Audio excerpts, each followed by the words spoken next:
Lidérate, una sección de autoconocimiento con José María Franco Linares, con el patrocinio de Melones el Abuelo. Comenzamos otra de las secciones en las que vamos a hablar de desarrollo personal, de autoconocimiento, de liderazgo, de autoliderazgo, de autoconocimiento, de todo un poquito, pero todo muy ordenado, todo muy bien explicado por José María Franco Linares con el patrocinio de Melones el Abuelo. José María, muy buenas. Hola, gracias de nuevo por estar aquí. Pues nada, dejamos un poquito en el aire de que íbamos a hablar en la semana pasada, en la última sección, sobre liderazgo. Ya hablamos del autoconocimiento como ese paso previo al liderazgo, pero ya hoy vamos a entrar en materia. ¿Por dónde empezamos? Muy bien, pues a ver, vamos a hacer un recuerdo en 30 segundos. Dijimos la semana pasada, hablamos de que antes del liderazgo está el autoliderazgo, es decir, liderarse a uno mismo antes de liderar a los demás, y antes de liderarte a uno mismo necesitas conocerte a ti mismo, ¿vale? Entonces, hago este inciso porque creo que es importante. Primero nos conocemos, conócete a ti mismo. Segundo, nos lideramos a nosotros mismos, lidérate a ti mismo, y luego ya estás más preparado para liderar equipos, personas, departamentos, lo que tú quieras o consideres. Permíteme y me confirmas, porque si tú lideras, hago comillas con las manos, sin conocerte, no estás liderando, estás mandando, ¿no? Sí, ahí estarías... Bueno, a ver, sí, efectivamente podemos verlo desde distintos puntos de vista, pero si tú no te conoces, si tú no te lideras a ti, pues ¿cómo vas a ser un ejemplo si tú mismo no eres un ejemplo de ti mismo, ¿no? En cualquier caso, la cosa no iría del todo bien, pero bueno, perdona por el inciso. Sí. Vale, pues entonces, a ver, hablando de liderazgo, pues bueno, la pregunta sería, ¿qué entendemos por liderazgo? Esto es la primera pregunta que tenemos que solucionar, ¿no? Entonces, permíteme que te pregunte, ¿qué entiendes tú por liderazgo, Alejandro? Ahora no puedo decir que mandar, porque claro, ya me he metido yo solo en la trampa. Es que hay tantas acepciones, digamos, de lo mismo, pero cada uno tiene, digamos, sus peculiaridades. Te diría que acompañar o ser referencia de otros. Sí. Por ejemplo.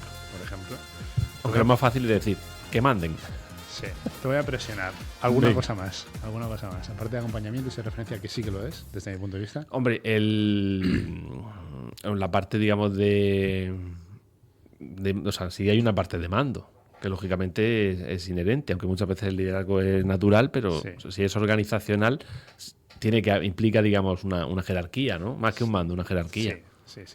A ver, efectivamente, yo cuando hago esta pregunta en grupos de personas, normalmente dentro de las empresas, pues hay muchas respuestas parecidas a ¿qué es liderar? ¿No? Pues orientar, guiar, ser un ejemplo, un modelo a seguir, saber definir objetivos, tener responsabilidad, hacer que la gente te siga, saber tomar decisiones, saber cómo alcanzar el éxito, es decir, cada uno ayudar, saber gestionar con tus recursos, cada uno lo define de una manera, ¿no? Entonces, bueno, pues tendríamos, al final, el liderazgo desde mi óptica, desde mi perspectiva, es ser un ejemplo y ser un orientador, ¿no? Aparte de, evidentemente, tener toda la responsabilidad que hay detrás, ¿no? Estás hablando que cuando lideras un equipo de personas, ¿no? Entonces, eres responsable de ese equipo de personas, ¿no? El liderazgo normalmente está muy asociado socialmente a un directivo, ¿no? A la dirección, ¿no? La palabra directivo viene de dirigir. Dirigir es orientar, es acompañar, ¿no? a personas. Pues un poco iría por ahí desde mi punto de vista, ¿no? Sería un pupurrí de todo esto, pero si nos queremos centrar en un par de palabras, yo diría que es ser ejemplo y ser orientador y ser responsable de otras personas. Eso me lleva a la siguiente cuestión. ¿El líder entonces nace o se hace? Muy buena pregunta. Pues a ver, yo soy de la opinión de que tú puedes nacer con ciertas habilidades, por ejemplo, de liderazgo o de saber jugar a fútbol o de la que sea, ¿vale? Pero si luego no tienes disciplina, si luego no profundizas, si luego no avanzas, si luego no sigues, por ejemplo, oye, pues si naces con habilidades de jugar a fútbol, pues como no juegues a fútbol no las vas a desarrollar, ¿no? Y como no lo hagas de manera constante y disciplinada, no vas a ser mejor cada vez. Pues con el liderazgo pasa lo mismo. Tú puedes a lo mejor nacer con una serie de cualidades, pero si luego no las desarrollas o no profundizas, pues ahí se van a quedar, ¿no? Que te servirán para algunos momentos, pero no realmente no vas a tener un liderazgo activo, proactivo, efectivo y que ayude, ¿no? a los demás de manera consciente, ¿no? Entonces, desde mi punto de vista, el líder se hace. Se hace porque al final esto es cuestión de conocer, de saber ciertas características, ciertos conceptos, ¿no? Porque al final liderar es gestionar equipos, hablaremos de esto un poquito más adelante, pero son varias cosas, ¿no? Y hay que saber hacerlas. Y a veces hay que estudiar, no estudiar, pero tienes que conocer cómo hacerlas y sobre todo ponerlas en práctica, equivocarte y volver a hacerlas. En el momento en el que metes, digamos, ese proceso de investigar, hacer, equivocarte, ya son, digamos, varios pasos que van conformando, supongo, distintos estilos, ¿no? de liderazgo. No sé si estilo es la palabra. Sí, correcto. A ver, yo como estilos de liderazgo, en mi experiencia profesional, pues he visto diferentes formas de gestionar, ¿no? O de gestionar equipos, gestionar personas, ¿no? Y por poner algunos ejemplos, pues yo he visto y he acompañado a directivos o dueños de empresas con un perfil muy pragmático o muy práctico, ¿no? Este perfil, por ejemplo, que sería el perfil pragmático o práctico de liderazgo, pues es un perfil que utiliza mucho el tema de objetivos, es muy claro a la hora de hablar, utiliza indicadores, no permite chismes, dimes y diretes, es decir, es una persona ¿vale? Que va muy al grano y es un estilo, ¿no? Hay otros estilos, a lo mejor, pues el gran conocedor que digo yo de su sector, pero que a veces tiene un poco de falta de paciencia o no, dependiendo, ¿no? Pero ahora hay un estilo también de liderazgo que es una persona que sabe muchísimo de lo suyo. Entonces, lo que hace es que su equipo lo admira por un lado y por otro lado a veces lo teme. ¿Por qué? Porque al haber un gap tan grande entre el conocimiento de esta persona y a lo mejor el resto de personas que no tienen tantísimo conocimiento, pues es admirado y es temido, ¿no? A la vez. Si tiene paciencia o no tiene paciencia, pues bueno, pues ya perfilas más un estilo de liderazgo u otro estilo de liderazgo, ¿no? Por poner ejemplos, hay otros estilos pues que podrían ser, por ejemplo, el calmado, ¿no? El estilo más calmado. Pues es la típica persona que habla más pausada, más calmada, controla bien, digamos, la parte emocional. A veces incluso puede parecer un poquito de falta de sangre, que no lo es, pero su estilo de hablar es bastante calmado y a veces puede parecerlo, pero a la vez es firme. Y esto es bueno, ¿vale? Es decir, es una persona con las ideas claras, que es tranquilo, controla bien las emociones y es firme a la vez, ¿vale? Y luego pues tendrías muchos más, ¿no? Pero tienes también el equilibrado que digo yo, ¿no? Que es una persona que también sabe controlar bien sus emociones y sabe mantener el norte, ¿no? Este es un perfil muy, muy, muy interesante también de liderazgo, ¿no? ¿Hay alguno más completo que otro o mejor que otro en términos generales? Claro. Yo he puesto aquí ejemplos de estilos así muy destacables, pero nadie que yo haya visto es un solo estilo, ¿vale? Es decir, somos al final la combinación de partes de todos estos estilos de liderazgo que al final son formas de ser y de reaccionar de las personas, ¿no? Lo que pasa es que, claro, cuando hablamos de estilo es aquella forma de reaccionar que es más mayoritaria en ti. De cada 10 situaciones, pues a lo mejor reaccionas 5 o 6 de esta manera y hay 4 o 5 que vas cambiando, ¿no? Y vas reaccionando de una manera distinta, ¿no? Entonces sí, efectivamente, somos una combinación, somos súper complejos las personas. Entonces va a depender mucho de nuestra experiencia, de nuestro conocimiento que hemos adquirido, ¿no? ¿Suelen molestarse los líderes en abrir un poco su campo de liderazgo y empezar, digamos, a probar o abarcar otros estilos? ¿O el liderazgo suele, digamos, ser...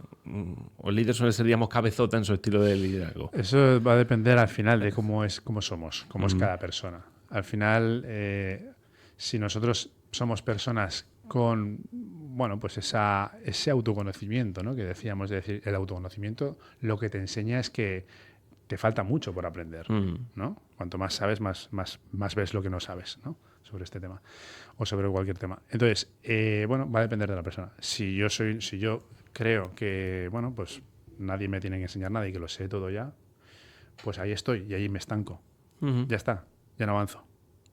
Ahora, si soy una persona que digo, oye, pues sí, tengo una experiencia enorme, tengo muchísimo conocimiento, pero también reconozco que me falta mucho de otras partes de como persona, ¿no? Como el círculo que tenemos que ser como personas, ¿no? Pues ahí sí se puede trabajar, ¿no? Seguramente, y hay muchas cosas que mejorar ahí, o más que mejorar, pues a lo mejor no las haces mal, ¿no? Pero las puedes hacer mejor. Sí, sí, porque a lo mejor muchas veces el cómo digas las cosas, me refiero que se supone que es lo mismo, que va a tener la misma consecuencia, pero solo el cómo decir algo cambia diametralmente el liderazgo y el impacto en la persona liderada. Eso, como da para mucho, si quieres lo podemos hablar en una sección entera sobre cómo comunicar, ¿no? Y cómo hacer esa comunicación. Pues me lo apunto, pero a la de ya. Punta. Comunicación y liderazgo, me gusta. Sí. Para esos líderes, digamos, que quieran desarrollar, abrir ese campo, ¿no? ¿Te pueden llamar? Sí. Para eso vas a las empresas desde hace, me parece que eran 20 años, si no me equivoco. Sí, llevo 20 años en el sector, sí, efectivamente. Sí. Pues nada, pues te pueden llamar. Ahora diremos el teléfono, pero antes sí que te quiero preguntar de lo que tú has investigado, de tu experiencia, también de un poco de media. ¿Cuáles son las habilidades que suelen ser más destacadas o más requeridas a la hora de liderar? A ver, mira, fíjate, de todo lo que hay, yo pondría 3 focos para desarrollar, digamos, un buen liderazgo, ¿no? Primero, mantener el norte. Es decir, tener la capacidad de saber hacia dónde vas. Hacia dónde vas tú como persona, como profesional, tu departamento, tu empresa, ¿vale? Depende de la posición jerárquica en la que estés dentro de la empresa. Es decir, saber hacia dónde vamos. Y esto a veces no es fácil, porque muchas veces tú preguntas en una organización, oye, ¿hacia dónde va esta empresa? ¿O cuál es el objetivo para el año que viene? Y muchas veces pues no te saben responder, ¿no? Entonces, esto es lo primero.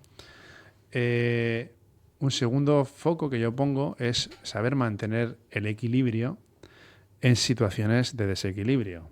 Es decir, saber gestionar situaciones de crisis difíciles sin que te alteres emocionalmente, o por lo menos intentando no alterarte emocionalmente, ¿no? Aunque a veces no es fácil, pero ahí pondría otro foco, mantener el equilibrio, ¿no? Y el tercer foco lo pondría en mantener la motivación. Y la motivación es doble. Primero la tuya. Porque si tú no tienes motivación, pues es muy difícil que motives a los demás. Es decir, levántate por la mañana con ganas, ¿no?